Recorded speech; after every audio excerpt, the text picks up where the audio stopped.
Hello friend, welcome back to my channel. તો friend, આજે આપણે જ્વેલરી સેટ બનાવતા શીખીશું અને સાથે જ વાત કરીશું કે ઘરે બેઠા કેવી રીતે તમે જ્વેલરી બિઝનેસ સ્ટાર્ટ કરી શકો છો। તો ચાલો વિડીયોને શરૂ કરીએ। વિડીયોને શરૂ કરતા પહેલાં જો તમને વિડીયો પસંદ આવે તો વિડીયોને લાઇક કરી દો અને જો તમે મારી ચેનલ પર ન્યૂ છો તો ચેનલને સબસ્ક્રાઈબ કરી બેલ આઇકનને પ્રેસ કરો અને વિડીયોને તમારા ફ્રેન્ડ અને ફેમિલીમાં શેર જરૂરથી કરજો। તો હવે સેટ બનાવવા માટે મેં અહીં આવા પદક લીધા છે જેને કુંદન પણ કહે છે। તો એક મોટું પદક આવશે અને બે નાના આવશે। તો બે નાના છે તે ઇયરિંગ માટે છે અને આ રીતે મોતી લીધા છે અને બાજરી લેવાની છે, કડી લેવાની છે પાછળ ફિટ કરવા માટે અને ઝીણો તાર આવે છે, આ રીતનો વાયર આવે છે તે લેવાનો છે અને ઇયરિંગ સ્ટન્ટ આવશે જે પાછળ ઇયરિંગની આવે છે તે સ્ટન્ટ ઇયરિંગ લેવાના છે। હવે વાયરનો નાનો ટુકડો આ રીતે કટ કરી લેવાનો છે, તેને કડીની અંદર ઇન્સર્ટ કરી દેવાનો છે। આ રીતે કડીની અંદર વાયરનો ટુકડો ઇન્સર્ટ કરી અને એક મોતી લેવાનું છે, તેને ટૂલ્સની મદદથી ત્યાં ફિટ કરી દેવાનું છે। તો તમે જોઈ શકો છો હું કઈ રીતે ટૂલ્સની મદદથી તેને ફિટ કરું છું।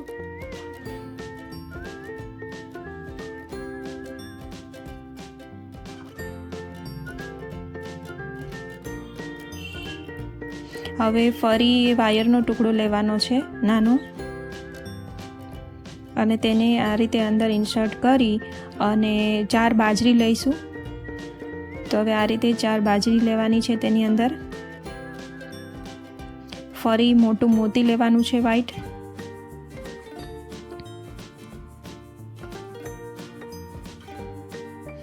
અને ફરી ટૂલ્સની મદદથી તેને આ રીતે સિક્યોર કરી દેવાનું છે।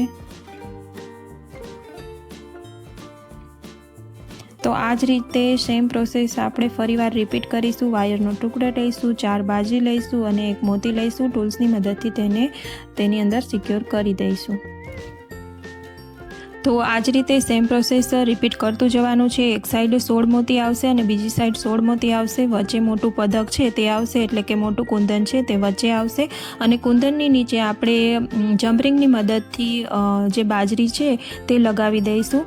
તો હવે વાત કરીએ કે ઘરે બેઠા કેવી રીતે તમે જ્વેલરી બિઝનેસ સ્ટાર્ટ કરી શકો છો। તો આ રીતનું જે મટીરિયલ કોઈ પણ હોલસેલ શોપ પર આસાનીથી અવેલેબલ છે તો બધું હોલસેલ શોપ પરથી જ લેવું અને ઓનલાઈન પણ અવેલેબલ છે તો ઓનલાઈન પણ તમે લઈ શકો છો અને મટીરિયલ લઈ અને ઘરે આવી રીતે સેટ બનાવી અને તમે સેલ કરી શકો છો। તો ઓનલાઈન પણ સેલ કરી શકો છો અને રિટેલમાં પણ તમે આને સેલ કરી શકો છો। તો સેલિંગ કેવી રીતે કરવું, તો વોટ્સઅપ છે, ફેસબુક છે, ઇન્સ્ટાગ્રામ છે, તેની માધ્યમથી તમે આ સેલ કરી શકો છો, તેના ફોટા લગાવી શકો છો અને વિડીયો પણ બનાવી અને અપલોડ કરી શકો છો જેથી તમારા કસ્ટમર વધે। તો આ જ રીતે એક સાઈડ કમ્પ્લીટ થઈ ગઈ છે। હવે આપણે જે પદક છે એટલે કે કુંદન છે તેની નીચે બાજરી લગાવી દઈશું। તો બાજરી લગાવાઈ જાય ત્યારે તે કુંદનને આ એક સાઈડ સાથે જોડી દેવાનું છે અને પછી બીજી સાઈડ બનાવીશું। તો હવે વાત કરીએ કે સેટની પ્રાઇસ શું રાખવી। તો પ્રાઇસ મટીરિયલ તમારે જે પ્રાઇસમાં આવ્યું હોય તેની ડબલ પ્રાઇસ તમારે રાખવાની રહેશે, કેમ કે મહેનત પણ સમય પણ કિંમતી છે, તમારી મહેનત પણ આમાં લાગી છે, માટે તેની ડબલ પ્રાઇસ જ રાખવી અને હંમેશા રિઝનેબલ જ રાખવું, કેમ કે બજાર માર્કેટના પ્રાઇસ જાણી લેવા અને ઓનલાઈનના પ્રાઇસ પણ જાણી લેવી અને તેનાથી થોડા ઓછા પ્રાઇસ જ રાખવાના રહેશે તો તમારા કસ્ટમર પણ વધશે। અને જે પણ સેટ બનાવો તેના વિડીયો અને ફોટો હંમેશા અપડેટ કરતા રહેવાના જેથી કરીને તમારા કસ્ટમર વધુને વધુ વધે। તો ફ્રેન્ડ, ફરી વાર એક નાનકડી રિક્વેસ્ટ છે કે હજુ સુધી જો તમે વિડીયોને લાઇક ન કર્યો હોય તો વિડીયોને લાઇક કરી દો અને જો તમે મારી ચેનલ પર ન્યૂ છો તો ચેનલને સબસ્ક્રાઈબ કરી બેલ આઇકનને પ્રેસ કરો અને વિડીયોને તમારા ફ્રેન્ડ અને ફેમિલીમાં શેર જરૂરથી કરજો। વિડીયોમાં આગળ હું જણાવીશ કે ઇયરિંગની પાછળના સ્ટન્ટ કેવી રીતે લગાવવા, તે મજબૂત કેવી રીતે સ્ટન્ટ બને તે હું તમને લોકોને શીખવીશ। તો વિડીયોમાં છેલ્લે સુધી બની રહો મારી સાથે। જો વિડીયોને સ્કીપ કરીને જોશો તો પૂરી પ્રોસેસ નહીં સમજાય કે કેવી રીતે બનાવવામાં આવે છે, માટે વિડીયોને જરા પણ સ્કીપ ન કરતા અને છેલ્લે સુધી જરૂરથી જોજો। તો આ રીતે દરેક હાઉસવાઈફ ઘરે બેસી અને પોતાનો જ્વેલરી બિઝનેસ સ્ટાર્ટ કરી શકે છે અને હું એમ તો નહીં કહું કે લાખો કમાઈ શકે છે, પણ હા, પોતાના પગભર તો બની શકે છે.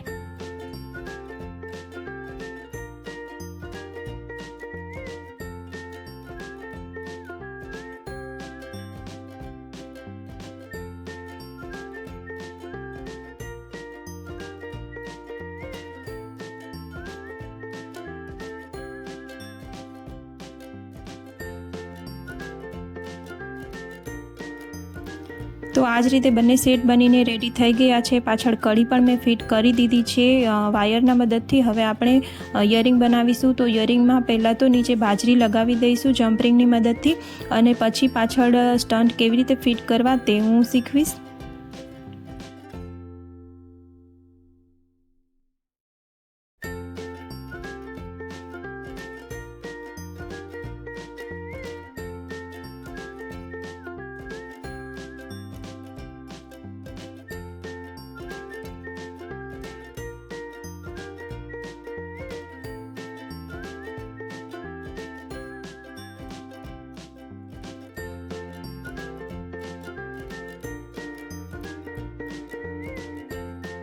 તો આ રીતે બંને ઇયરિંગમાં મેં નીચે બાજરી લગાવી દીધી છે. હવે સ્ટન્ટ જો પાછળ ખાડો છે તેની અંદર જતા રહે છે, એના માટે મેં અહીં ક્લે લીધા છે. જે લીપણ આર્ટમાં ક્લે યુઝ થાય છે તે પણ તમે લઈ શકો, અને જે બજારમાં 5 રૂપિયાના બાળકો રમે તે મળે તે પણ તમે લઈ શકો છો. તે પણ આસાનીથી આની અંદર જતા રહેશે, નહીં તો અંદર ખાડાની અંદર સ્ટન્ટ જતા રહેશે.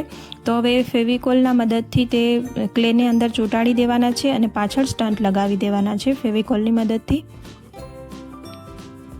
તો આવા કુંદનના ટાઈપ ઇયરિંગ હોય તેમાં પાછળ ઊંડો ખાડો હોય છે, માટે ઇયરિંગ સ્ટન્ટ અંદર જતા રહે છે, માટે ક્લેનું હું યુઝ કરું છું. તો જે જ્યારે સુકાઈ જાય ત્યારે ખૂબ જ મજબૂત બની જાય છે.